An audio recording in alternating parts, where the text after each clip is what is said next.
Capacitor को और inductor को एसी सप्लाई में लगाती है। फिर हम लोगों ने वहाँ से ना दो चीज़ें याद करना, क्योंकि वो दोनों की दोनों चीज़ें आज बहुत इंपॉर्टेंट रोल में आने वाली है। कि अगर जब हम लोगों ने रजिस्टर लगाया था तो current and voltage both are in the same phase, और हम लोगों ने इंडक्टर के केस में क्या देखा था, आईपीएल। इंडक्टर में पोटेंशियल लीड करता है किससे, करंट से, कितने फेज से, π/2। और कैपेसिटर में हम लोगों ने देखा था सीसीएल, बोले तो कैपेसिटर में करंट लीड करते हैं किससे, पोटेंशियल। और फिर हम लोगों ने फेजर डायग्राम भी देखा था। तो हम लोगों ने बात करी थी वहां पर R, XL and XC. R resistance, XL inductive reactance, XC capacitive reactance. अच्छा एक चीज और, जो आपका आर होता है ना वो रियल अपोजिशन होता है, एक्सएल और एक्सी जो होते हैं ना वो इमेजिनरी अपोजिशन होती है। बात समझ में आई? एक्सएल का फॉर्मूला बोलो L × ओमेगा, एक्सी का फॉर्मूला बोलो 1/c ओमेगा। हमने यहाँ पर एक चीज को नोटिस किया था कि जैसे जैसे हम लोग ओमेगा की वैल्यू को बढ़ाएंगे एक्सएल की वैल्यू बढ़ती चली जाएगी और एक्सी की वैल्यू कम होती चली जाएगी। बात समझ में आई? आज बच्चों हम बात करने वाले कि अगर हम लोग RC, RL या RLC इन सबको कॉम्बिनेशन में लगाए, और हमारे लिए फिक्स है बच्चों कॉम्बिनेशन कैसे चलने वाला है, हमारे सिलेबस में सीरीज कॉम्बिनेशन है। जल्दी जल्दी बताओ, सीरीज में क्या चीज सेम रहता है, करंट। क्या चीज सेम रहता है, ये चीज ध्यान रखना। अभी हम लोगों ने क्या किया बच्चों, यहाँ पे R और एक कैपेसिटर को कंबाइन कर दिया, और सप्लाई कितने बच्चों, स्टैंडर्ड वही। V की वैल्यू कितनी है, V0 sine of omega t, या E = E0 sine of omega t, जो तुझे लेना है वो ले सकते हैं। जो हम लोग दे रहे हैं उसका P कितना है बाबा, V0। डन है? ये रेजिस्टेंस है, इसके क्रॉस कैपेसिटर है। अब एक चीज ध्यान रखना, प्लीज थोड़ा सा अटेंटिवली बैठना आज के लेक्चर में। एक चीज समझ में आ गई ना बच्चों, सेम ऐसे ही आप RL कर सकते हो, डिट्टो सेम RLC कर सकते हो। तो केवल और केवल ये समझ में आ गया, तो बाकी कुछ है ही नहीं तेरे लिए, बहुत इजी सी चीजें चलने वाली है। देख ध्यान से, अब जो कि दोनों के दोनों सीरीज कॉम्बिनेशन है तो करंट फ्लो करने वाला है। अब इसके अक्रॉस हम दो मानते हैं, एक VR और एक VR0। आराम से सुनना, VR बोले गया है इंस्टेंटेनियस वोल्टेज अक्रॉस रेजिस्टर, और VR0 क्या है, peak voltage across resistor. Similarly ऐसे यहाँ पे क्या माना गया है, VC है VC0। जल्दी बोलो, VC क्या है, इंस्टेंटेनियस वोल्टेज अक्रॉस कैपेसिटर, और VC0 क्या बाबा, पीक वोल्टेज अक्रॉस कैपेसिटर। अच्छा अगर मैं R और L लगाता तो क्या हो जाता, जल्दी बोलो, VL और VL0। VL क्या हो जाता है, इंस्टेंटेनियस वोल्टेज अक्रॉस इंडक्टर, और पीक वोल्टेज अक्रॉस इंडक्टर। अब मैं यहाँ पे लिख देता हूँ VR, जल्दी बोलो, VR और VC क्या है, instantaneous voltage across R and C। जल्दी बोलो, VR0 in VC0, peak voltage across R and C। ठीक, हमें सीरीज कॉम्बिनेशन पढ़ना है, और सीरीज कॉम्बिनेशन में भी हमारे लिए रूल है कि हम लोगों को रेफरेंस के साथ जाना है। हालांकि अगर 11th में आप लोगों ने कॉम्बिनेशन पढ़ा है ना, असिस्टेंट का कॉम्बिनेशन, तो वहां से भी कर सकते हो, बट अभी हम फेजर के साथ जाएंगे। आप फेजर डायग्राम बना दो बच्चों। इसमें बताओ फेजर किस किस का बनाना है अपन को। फेजर डायग्राम पे पीक वोल्टेज या RMS वोल्टेज होती है, तो मान लीजिए इसमें करंट कितना चल रहा है बाबा, I0, और रजिस्टर के केस में what is phase difference between V and I, 0। तो इधर ही कौन आएगा हमारा, VR0। अरे हाँ ना, बोलो बोलो भाई। इसमें फेजर डायग्राम रेफरेंस मैंने करंट मान लिया, बोलो कैपेसिटर में कौन लीड करता है, करंट, कितने, π/2। तो अगर ये मैंने रेफरेंस माना है तो वोल्टेज नीचे बनाऊंगा, हाँ ना बोलो, क्योंकि हम लोग क्या मान के चले, एंटी क्लॉकवाइज सेंस में। तो ये बन गया मेरा फेजर डायग्राम इसका, ये बन गया फेजर डायग्राम इसका। अब एक चीज और बताओ बच्चों मेरे, क्या मैं इन दोनों फेजर डायग्राम को एक साथ बना सकता हूँ? बिल्कुल, देख ध्यान से, ये मेरा रेफरेंस वेक्टर है। रेफरेंस वेक्टर मैंने, रेफरेंस फेजर मैंने क्या मानना है, करंट। तो ये मेरा I0, इधर कौन है बाबा, VR0, और नीचे कौन है बच्चों, VC0। पहले ये बताइए, समझ में आया क्या? मेरी सप्लाई की पीक वोल्टेज कितनी है, V0। कई बार क्वेश्चन आता है ऐसे बोला हुआ कि देखो ये V0 है, इसके क्रॉस पीक कितना है, VR0, इसके क्रॉस पीक कितना है, तो कई बार देखो ये इक्वेशन मिलने वाली है आपको, बताओ ये ठीक है या गलत? जल्दी बोलो, ठीक है या गलत? गलत है। क्यों? क्योंकि हम भाई वैसे ठीक बोल रहे थे तुम कि सर ये पीक वोल्टेज है, ये पीक वोल्टेज है, तो पीक ही तो आना चाहिए। बट बाबा ये तब पॉसिबल होता है जब सारे के सारे सेम फेज में हो। सोच के देख, इन दोनों में तो फेज डिफरेंस 0 है, इनमें फेज है, तो हम इनको डायरेक्ट ऐड नहीं कर सकते। तो ये लिखने का तरीका गलत है। पूछा जाता है एक नंबर में कि पीक वोल्टेज इतना है, इसके क्रॉस इतना है, तो हम क्या इनको एल्जेब्रिकली ऐड कर सकते हैं? तो आपका आंसर क्या होना चाहिए? नहीं कर सकते। तो फिर कैसे ऐड करेंगे? मुझे V नोट मिल जाए। ध्यान से देख, पोटेंशियल एक स्केलर क्वांटिटी है, बट फिर भी हम इनको वेक्टोरियली ऐड करेंगे। तो इधर भी आर नोट, ये भी पीक वोल्टेज, ये भी पीक वोल्टेज, तो इनका रिजल्टेंट भी क्या आएगा बाबा? Peak voltage. यानी हाँ है ना बोलो? और ये पीक वोल्टेज क्या आएगी बच्चों मेरी? V note. नहीं आया बच्चों? जल्दी बोलो, V नोट को क्या लिखेंगे हम लोग? पाइथागोरस थ्योरम लगाओ, V नोट का square this is plus to VR note का स्क्वायर प्लस BC नोट का स्क्वायर। जल्दी बोलो, V नोट क्या आ गया? Under root of VR note का स्क्वायर प्लस BC नोट का स्क्वायर। नहीं आया बच्चों? ऐसे लिखते हैं हम लोग। तो ऐसे नहीं लिखेंगे हम AC में। जब भी हमें नेट EMF निकालना होगा तो वेक्टोरियली ऐड करना पड़ेगा। एक चीज और बताऊं मैं, अब जो ये नेट वोल्टेज है, नेट करंट से आगे या पीछे? पीछे। देख, एंटी क्लॉकवाइज डायरेक्शन में चलेंगे ना, तो करंट आगे आगे चलेगा, वोल्टेज पीछे पीछे चलेगी। कितने एंगल से? ये हो गया हमारा फाई, ये फेज एंगल हो गया, है ना? अब मुझे ये कैलकुलेट करना, निकाल सकता हूँ। ध्यान से देखिए, रेक्टेंगल के अंदर बनता हुआ दिखाई देगा। अगर ये VR नोट है, ये तो ये कितना हो गया बच्चों? बोल टेंजेंट, टेंजेंट फाई बोल क्या लिखेंगे? VC नोट बाय, सारे बोलो ना, VC नोट बाय, यहाँ से cos फाई भी निकाल दो। cos फाई की वैल्यू क्या हो जाएगी? Base by hypotenuse, VR nought by. नहीं है बच्चों? अब आगे चल के ना हम एक cos फाई को बोलेंगे पावर फैक्टर। क्या बोलेंगे बच्चों? सारे बोलो। बहुत ज्यादा इंपॉर्टेंट रोल में आने वाले ये पावर फैक्टर। यहाँ तक बताओ, किसी बच्चे को कोई दिक्कत? चलिए, अब एक बार बताओ, इस सर्किट में क्या चीज सेम है?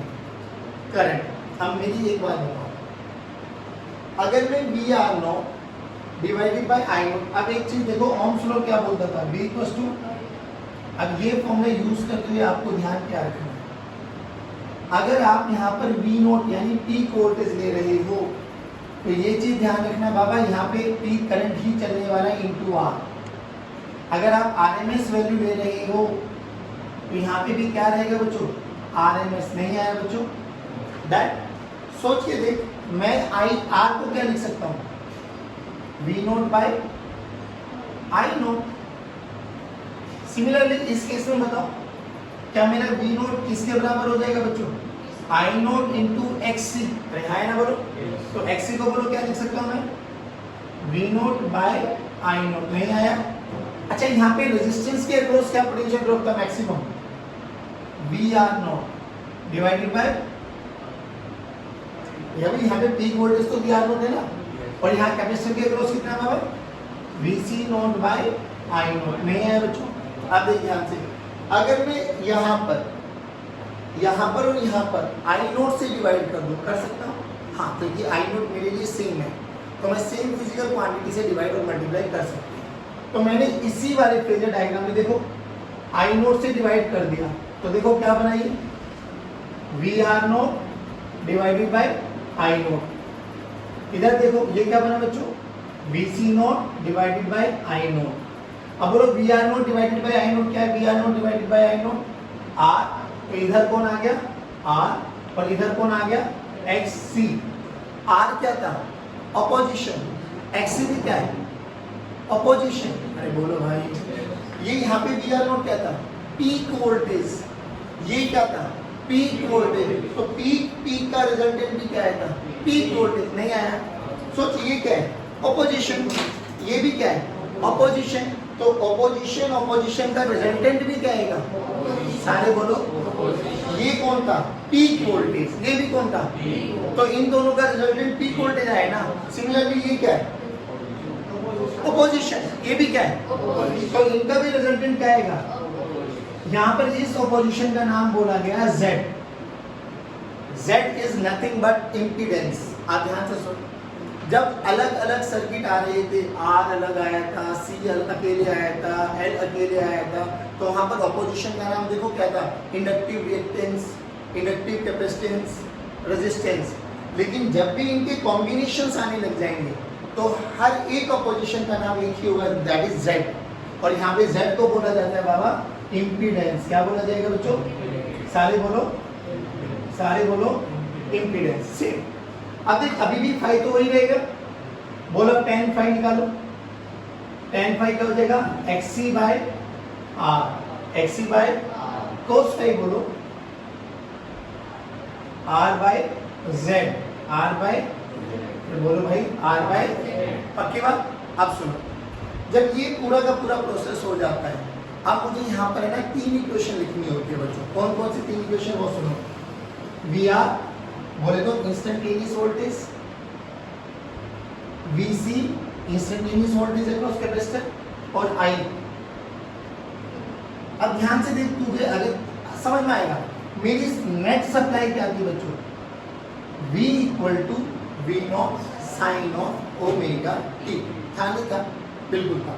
ध्यान से देख, अगर मुझे सप्लाई पता लग गई तो जो नेट करंट है, ये देखिए, देख नेट वोल्टेज इस डायरेक्शन में बाबा, नेट करंट आगे है, यानी R और C के कॉम्बिनेशन में कौन लीड कर रहा है? I। कितने से? 5 से। अरे बोलो भाई, कितने से? 5 से। पक्की बात है। किससे? वोल्टेज से। तो यहाँ पे देख, वोल्टेज का इनिशियल फेज कितना था? 0। Omega t plus 0। अरे यहाँ ना बोलो। तो अगर मुझे करंट की इक्वेशन लिखनी हो तो करंट की इक्वेशन क्या आ जाएगी बच्चों? I0 sign of omega T. अब इससे कितना आगे है? 5। तो प्लस 5। नहीं आया बच्चों? सच्ची सच्ची बोलो। डन। अब सुन, अगर ये तुम्हें लिखना आ गया करंट की इक्वेशन, मुझे लिखना है कि voltage, instantaneous voltage across resistance. खुद सोच के देख, what is the relation between I and V in terms of R? Current and voltage are in the same phase. Current and voltage are in the same, current and voltage are in the same. तो ध्यान से देख, VR की value क्या लिखेंगे? VR0 sign of जो phase current का है, क्या वही VR0 का भी होने वाला है? अरे हाँ ना बोलो, क्योंकि current and voltage same phase में रहते हैं। किसके केस में? रेजिस्टर के केस में। नहीं आया तो जो करंट का फेज है बाबा, वही किसका फेज रहेगा? वोल्टेज का। कितना?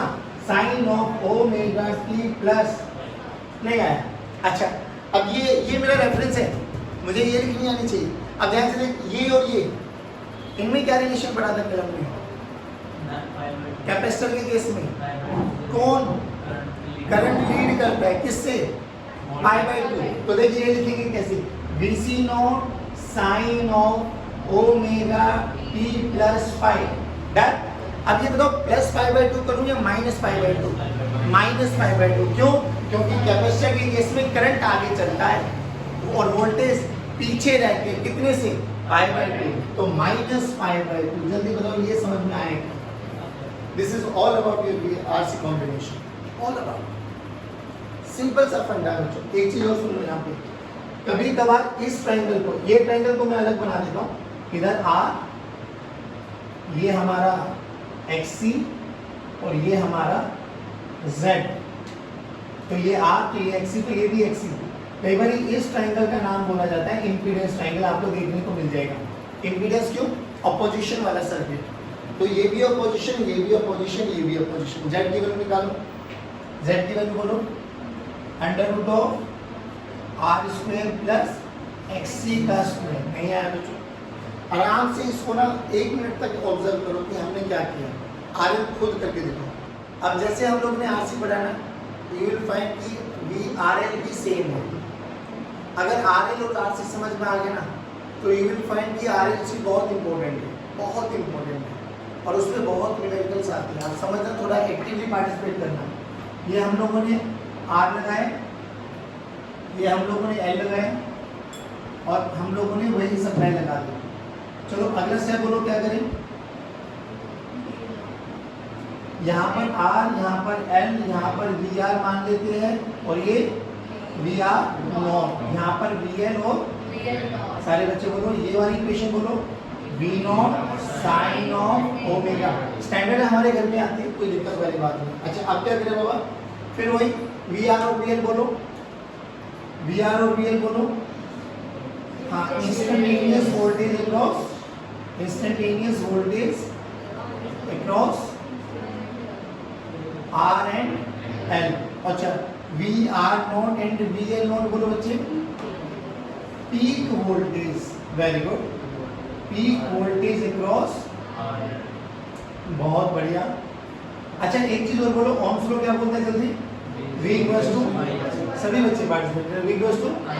सिमिलरली अभी भी V नॉट की वैल्यू को क्या लिख सकता हूँ, I naught into I naught into, और सिमिलरली V नॉट की वैल्यू को वहां पे क्या लिख सकते हैं, I नॉट इनटू XL। तो यहाँ पे R की वैल्यू क्या आ जाएगी बच्चों, V nought by I nought. यहाँ पे V नॉट कितना बच्चों, VR नॉट, अरे बोलो भाई VR नॉट बाय, तो यहाँ पे क्या बन जाएगा XL की वैल्यू, जल्दी बोलो, VL nought by I nought. नहीं आया बच्चों, चलो ये स्टेप तो याद होनी चाहिए। अब क्या करना है बच्चों, फेजर बनाते हैं। चलो रजिस्टर फेजर पे P क्या RMS, तो इधर हमारा I नॉट है, तो बोलो VR नॉट भी इधर ही रहेगा। क्यों बोला ऐसे, क्योंकि voltage and current are in the same phase in case of resistor. इधर बोलो बच्चों कौन लीड करेगा, वोल्टेज, किससे, अब करंट को मैंने x एक्सिस में माना हुआ है, करंट मेरा x एक्सिस में बाबा, तो बोलो वोल्टेज को किधर बनाऊं, ऊपर या नीचे, ऊपर, वोल्टेज लीड कर रहा है VL नॉट, अरे हाँ ना बोलो। अब इन दोनों को दोबारा से क्या करो, एक ही रेफरेंस में लगाओ। आओ ये हमारा I नॉट, ये हमारा VR नॉट, और VL नॉट कहाँ गया बच्चों, ऊपर, जल्दी बोलो। ये पीक वोल्टेज, ये पीक वोल्टेज, तो रिजल्टेंट भी कहाँ मिलेगा, पीक, कितना मिलेगा, V नॉट, ये फाई आ गया। अब ध्यान से देखिए, जो मेरी रिजल्टेंट वैल्यू आई है पीक वोल्टेज, क्या वो नेट करंट से आगे है या पीछे, आगे, कितना, 5 एंगल, तो यहाँ पे tan फाई निकालो बच्चे, जल्दी बोलो, VL नॉट बाय, नहीं VR नॉट तो ये है बच्चे, VL nought by VR nought, नहीं आया। cos फाई की वैल्यू बोलो बच्चों, cos फाई की वैल्यू, जल्दी बोलो, VR nought by V nought, नहीं आया बच्चों। फिर वही करना है, जो कि करंट सेम है, तो I नॉट से डिवाइड कर दो, I नॉट से डिवाइड करो, जल्दी देखो क्या बना, जल्दी बोलो भाई, VL nought by I nought, VL nought by I nought क्या होता है बच्चों, XL, क्या होता है, सारे बोलो भाई, इधर क्या आ जाएगा बाबा, VR nought by I nought, बोलो क्या बन जाएगा, R, ये भी अपोजिशन, ये भी अपोजिशन, तो रिजल्टेंट भी क्या मिलेगा, सारे बोलो।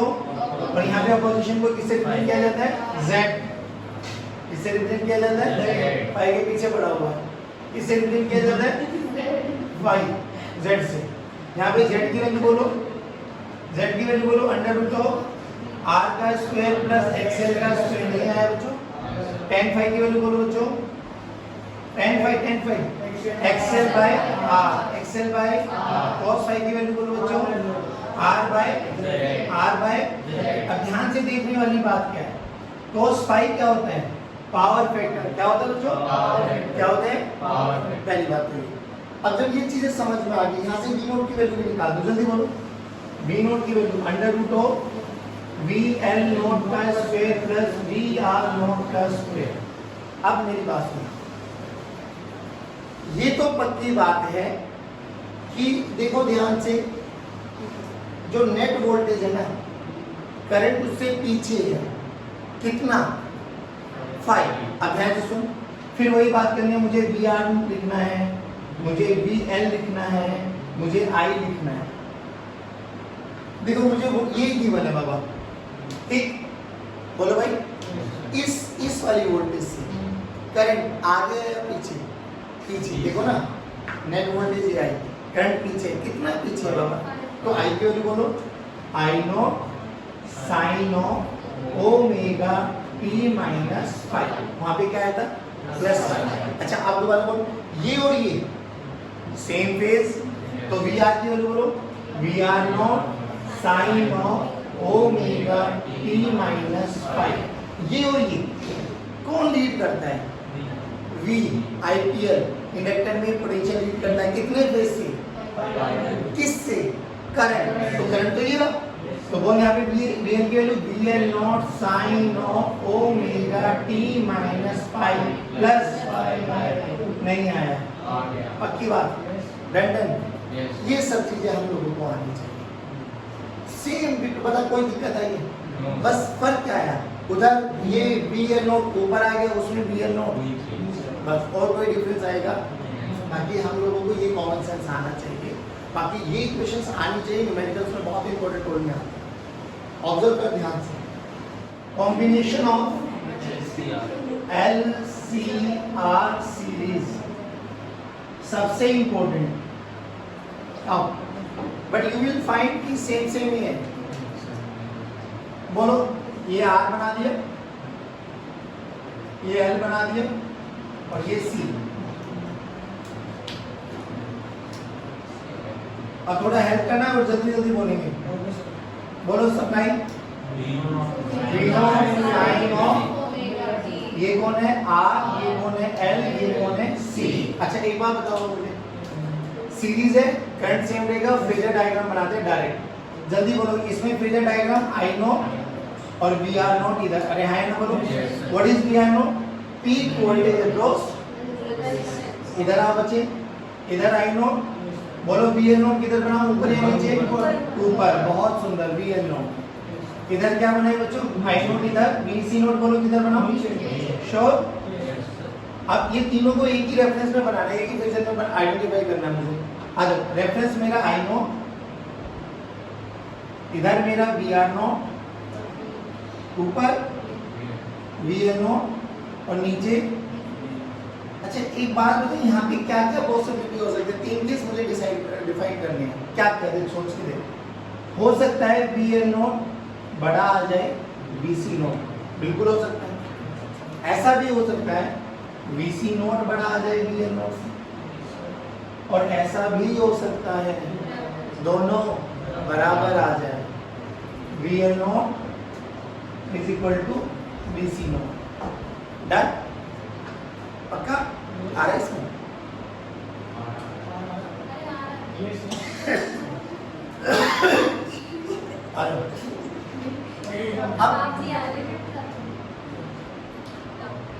अब मुझे एक बात बताओ, सोच के देख, अगर VL नोट बड़ा हुआ VC नोट से, और तुझे एक चीज समझ में आनी चाहिए, VL नोट और VC नोट एक ही लाइन में है, तो मैं इनको डायरेक्ट ऐड और सब्ट्रैक्ट कर सकता हूँ। बट मैं VL नोट VR नोट को VC नोट और VR नोट को डायरेक्ट ऐड या सब्ट्रैक्ट, क्योंकि दोनों सेम फेज में। एक चीज समझ में आए, एक छोटा सा बता, ऊपर VL नोट 5 वोल्ट है, VC नोट 3 है, तो बोलो नेट किधर है? ऊपर, नहीं आया। इस केस में मान लो ये 5 नीचे है और 3 ऊपर है, और अगर ऊपर भी 5 नीचे भी 5, एक दूसरे को कैंसिल आउट करेंगे। खुद एक बात बता, अगर एक दूसरे को कैंसिल आउट कर दिया उन लोगों ने, तो बचा को इधर I नोट और, अरे ये कहीं पढ़ा है हम लोगों ने, प्योर आर, यही तो फेजर डायग्राम बनाए थे प्योर आर के केस में, कि करंट और वोल्टेज ही तो रही थी, नहीं है? पक्की बात। यानी LCR सर्किट अगर VL नोट VC नोट के बराबर आ जाता है तो वो प्योर रेजिस्टिव सर्किट की तरह बिहेव करता है।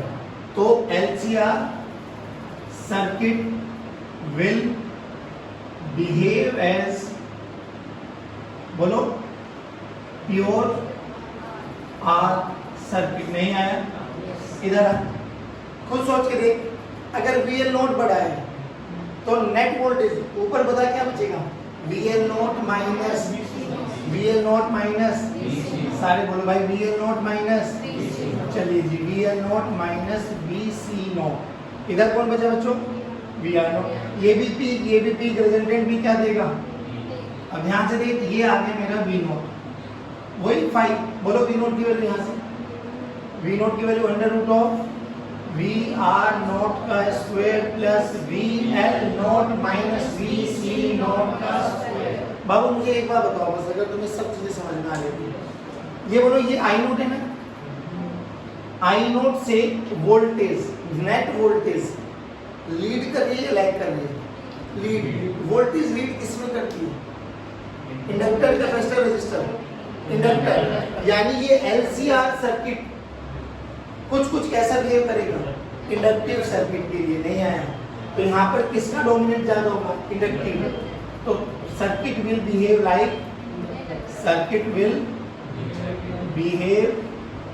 Like inductive circuit. नहीं आया बच्चों?